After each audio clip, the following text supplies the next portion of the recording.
que nós vamos ver agora é sobre a origem da vida. Como surgiu a vida?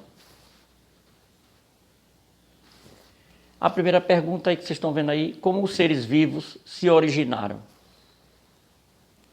Existem duas linhas de teorias entre os cientistas. Uma é a biogenese, geração espontânea, vocês estão vendo aí na tela. Todos os seres vivos surgem a partir da matéria sem vida, matéria bruta, desde que essa matéria bruta seja dotada de uma força vital.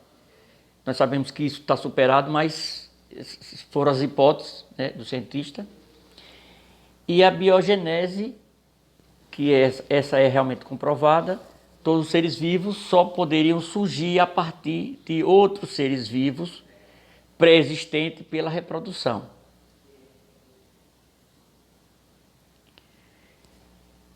Em relação à biogenese, geração espontânea, porque a palavra abiogenese, é não, biogenese vida, ou seja, surgindo a partir de alguma coisa que não tem vida.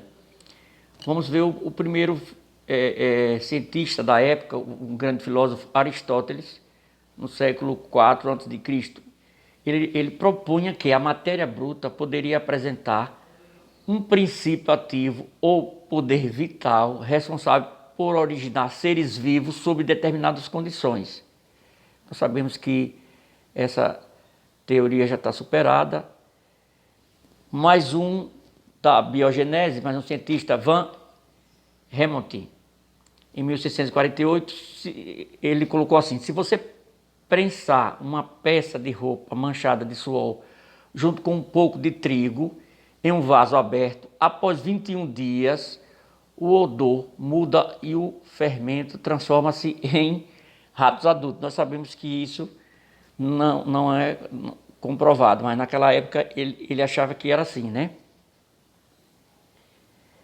Em relação à teoria da abiogenese, nós já vimos que eles citam esses seres, os seres vivos que surgiram a partir de seres que não têm vida.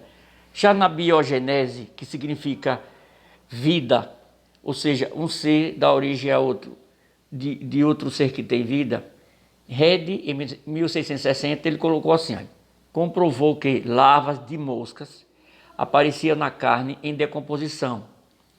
Não surgiam por geração espontânea, mas sim a partir de ovos colocados naquele meio por moscas adultas. Aí ele está mostrando aqui que se a mosca não penetrar nesse recipiente, não vai ocorrer o processo de reprodução, justamente porque ela não vai pôr os seus ovos, né?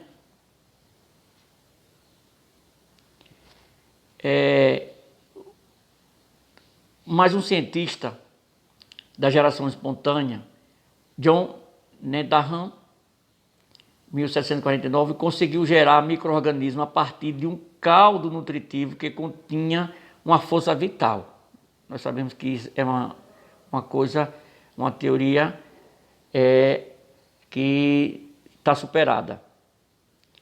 Lázaro, ele, na sua teoria, ele dizia o seguinte: refez os experimentos de Needham, porém ferveu o caldo nutritivo por mais tempo e vedou o gargalo, impedindo a entrada de micro-organismo. Não se observou crescimento de nenhum ser vivo no caldo. Então isso faz sentido, né?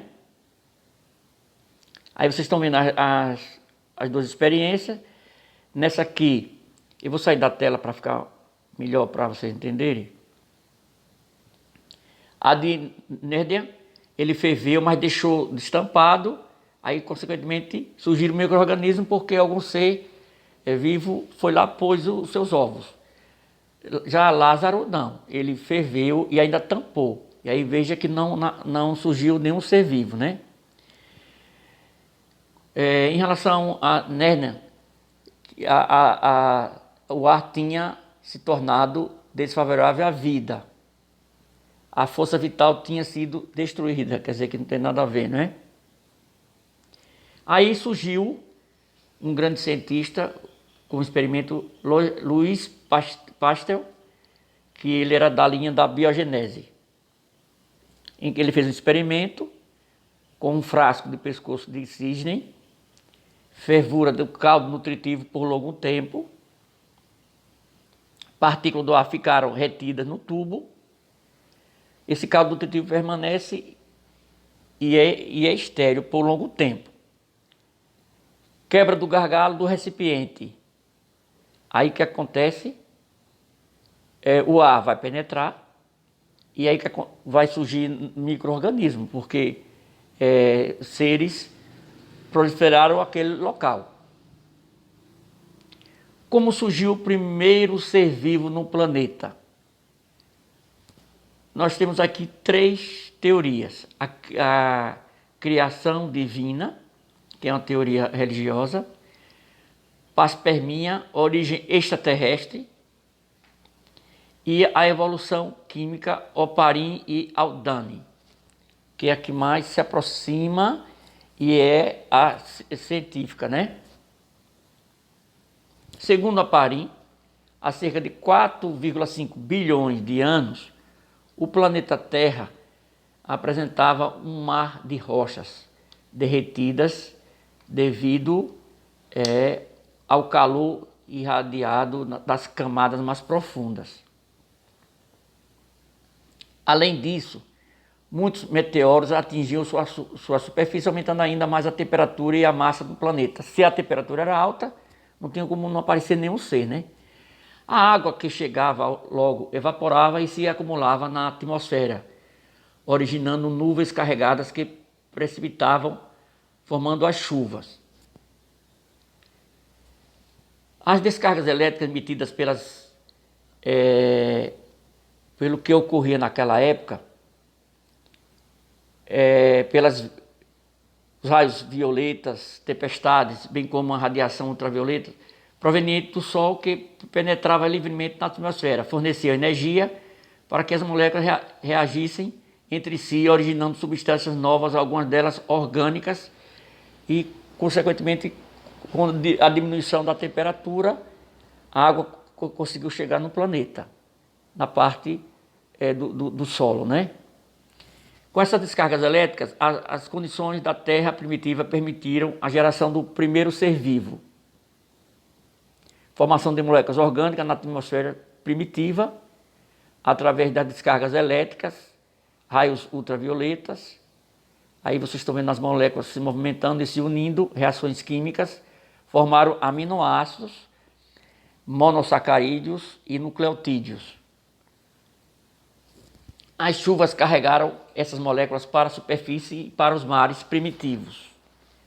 Oceanos primitivos com sopas orgânicas. A formação de coacevados, primeiros seres vivos, camada de moléculas de água, moléculas proteicas, que aí onde vai surgir as bactérias, né? Ocorrência de reações químicas isoladas do meio. Experimentos que apoiaram a teoria de Oparin e Haldane. É um experimento em que eles aquecem o líquido com água acumulada, introdução de mistura de gases, descargas elétricas e a circulação de água fria para a condução do vapor de água. Aí é um processo feito no laboratório para simular como foi na natureza. Presença de aminoácidos, né? Surgimento de aminoácidos. Experimento de Sidney Fox, através do aminoácidos, pequenos peptídeos, fervura de águas salgadas, de proteínas, e aí a formação de microsferas. Como os primeiros seres vivos obtinham energia? Como é que eles faziam para sobreviver? Porque o ser vivo precisa de energia para realizar seu metabolismo. Primeira hipótese, heterotrófica, em que os primeiros seres vivos que surgiram eram heterotróficos, ou seja, não tinham a capacidade de realizar fotossíntese e, portanto, eles eram seres heterotróficos. Depois vem a fermentação, que inclusive nesse grupo está os fungos, né, entre os seres vivos, a diminuição da matéria orgânica, aumento do CO2 atmosférico, a fotossíntese e produção de matéria orgânica, produção de oxigênio para a atmosfera e a respiração aeróbica no processo do esquema aqui final. Mais energia. Lembrando que a nossa respiração é aeróbica, viu? Surgimento das células eucarióticas. O que são células eucarióticas? São aqueles seres que conseguem realizar seus próprios... Ou seja, é uma célula completa, né? Deixa eu voltar aqui para podermos ver essa questão aqui, ó. Ó, surgimento das células eucarióticas, que são células completas, que tem membrana citoplasma e núcleo, tá certo? Bom, aí nós temos as bactérias aeróbicas e bactérias anaeróbicas. Ou seja, bactérias aeróbicas, elas que respiram na presença do oxigênio, e anaeróbica na ausência do oxigênio. Nós sabemos que as bactérias, elas são seres procariotes, não são seres eucarióticos. Mas aí, a partir dessa teoria, endossimbiose, para o surgimento de bactérias e de outros seres. E aí surgiram o que? Através da fagocitose, a célula eucariótica animal. O processo da fagocitose é o processo de digestão celular de substâncias sólidas. É o surgimento da célula eucariótica animal. É o processo final aí. Aí nós estamos vendo mitocôndrias, cloroplastos, célula eucariótica vegetal, a de cima animal e a de baixo vegetal. Teoria da invaginação, o procariótico ancestral, crescimento, invaginação da membrana plasmática, célula eucariótica.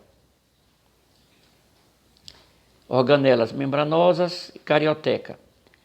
E aí nós vamos agora para duas questões para finalizarmos esse conteúdo sobre a origem da vida, que são teorias. Vamos lá. Em certos locais, larvas de moscas criadas em arroz cozido são utilizadas como iscas para pesca. Alguns criadores, no entanto, acreditam que essas larvas surgem espontaneamente do arroz cozido, tal como preconizado pela teoria de geração espontânea, ou seja, aquela teoria da abiogenese, que um ser se origina de algum ser que não tem vida. Essa teoria começou a ser efetuada pelos cientistas ainda no século XVII, a partir dos estudos de Redi e do estudo de Pasteur, que eles era da linha da biogenese, ou seja, que um ser se origina de outro ser que tem vida, que mostraram experimentalmente que, letra A, seres vivos podem ser criados em laboratório. Isso não é verdade, a partir dessa teoria de Redi e Pasteur. A vida se originou no planeta a partir de micro-organismos, esse também não está correto. O ser vivo é oriundo da reprodução de outro ser vivo pré-existentes. Essa aqui está se aproximando da resposta dos experimentos de Redi e de Pasteur. Letra D. Seres vermiformes e micro-organismos são evolutivamente aparentados. Isso não tem nada a ver. Vermes e micro-organismos são gerados pela matéria existente nos cadáveres e nos caldos nutritivos, respectivamente. Isso não está de acordo com a biogenese, que é de Redi e Pasteur. Então a resposta correta é a letra C. E a última questão: na solução aquosa das substâncias orgânicas prebióticas, antes da vida, a catalise produziu a síntese de moléculas complexas de toda a classe, inclusive proteínas e ácidos nucleicos. A natureza dos catalisadores primitivos que agiam antes não é conhecida, e quase certo que as argilas desempenharam um papel importante. cadeias de aminoácidos podem ser produzidas no tubo de ensaio mediante a presença de certos tipos de argila. Mas o avanço verdadeiramente criativo, que pode na realidade ter ocorrido apenas uma vez, ocorreu quando uma molécula de ácido nucleico aprendeu a orientar a reunião de uma proteína, que por sua vez ajudou a copiar o próprio ácido nucleico. Em outros termos, um ácido nucleico serviu como modelo para a reunião de uma enzima que poderia então auxiliar na produção de mais ácido nucleico. Com este desenvolvimento apareceu o primeiro mecanismo potente de realização. A vida tinha começado. A adaptação de Lúria, experiência na Cabada, Belo Horizonte, tal, onde foi pesquisado. Considerando o esquema abaixo, o avanço, aí vocês olhem esse esquema aqui onde tem o tempo e eventos importantes. O avanço verdadeiramente criativo citado no texto deve ter ocorrido no período em bilhões de anos, compreendido aproximadamente entre. Ele está se referindo o avanço verdadeiramente criativo citado no texto. Aí você tem aí, letra A, de 5 a 45 milhões de anos. Aí provavelmente vai ser esse, porque está no início, na formação da Terra. Letra B, 4,5 a 3,5 milhões de anos. Aí nesse aí vai entrar primeiro os ácidos nucleicos e vai entrar as primeiras células. Provavelmente vai ser essa a resposta. Letra C, 3,5 a 2 bilhões de anos. Aí você vai buscar lá, ainda está no consumo de oxigênio, na fotossíntese. Provavelmente não é esse. Letra E, você tem já plantas, répteis muito avançado. Na letra D, você tem 2 a 1,5 bilhões de anos. Aí você vai buscar lá no esquema e também já está bastante avançado. E ele tá falando aqui no avanço verdadeiramente criativo. Então vai ser a letra B. Então nós estamos concluindo esse assunto sobre a origem da vida. Até a próxima aula.